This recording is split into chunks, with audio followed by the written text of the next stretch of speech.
ভালুকার ধিতপুর ইউনিয়নের রান্দিয়া সরকারি প্রাথমিক বিদ্যালয় মাঠে সোমবার বিকেলে আয়োজিত সমাবেশে বিএনপি মনোনীত প্রার্থী ফখরুদ্দিন আহমেদ বাচ্চু তারেক রহমানকে ভালুকা আসন উপহার দেওয়ার লক্ষ্য ঘোষণা করেছেন।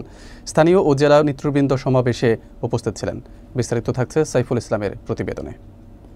ভালুকায় ধিতপুর ইউনিয়নের রান্দিয়া সরকারি প্রাথমিক বিদ্যালয় মাঠে অনুষ্ঠিত সমাবেশে বিএনপি মনোনীত প্রার্থী ফখরুদ্দিন আহমেদ বাচ্চুর সর্বোচ্চ ভোটে বিজয়ী হয়ে দলের চেয়ারম্যান তারেক রহমানকে ভালুকা আসন উপহার দেওয়ার প্রত্যয় ব্যক্ত করেন।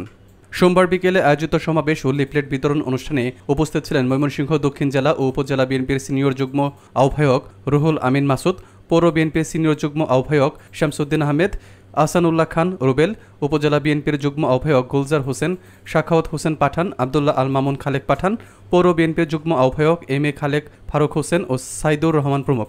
সমাবেশে বক্তারা বলেন, ফখরুদ্দিন আহমেদ বাচ্চুর নেতৃত্বে ভালুকার বিএনপির সাংগঠনিক কার্যক্রম আরও গতিশীল হবে। বিভিন্ন এলাকা থেকে মিছিল যুগে অসংখ্য নেতা ও কর্মী সমাবেশে উপস্থিত হয়ে মনোনয়ন ঘোষণার আনন্দ উদযাপন করেন। সমাবেশ ও লিফলেট বিতরণের মাধ্যমে রাজনৈতিক সচেতনতা বৃদ্ধি পায় এবং এলাকায় রাজনৈতিক উত্তেজনা ও প্রাণচাঞ্চল্য রক্ষা করা গেছে।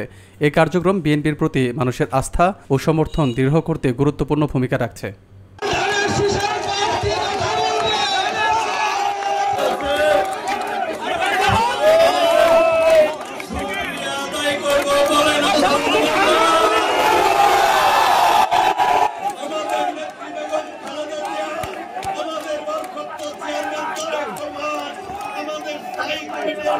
সম্মানিত নেতৃবৃন্দ, আমাদের মহাসচিব সহ সকল নেতৃবৃন্দকে আন্তরিক শুভেচ্ছা ও ধন্যবাদ জানাই।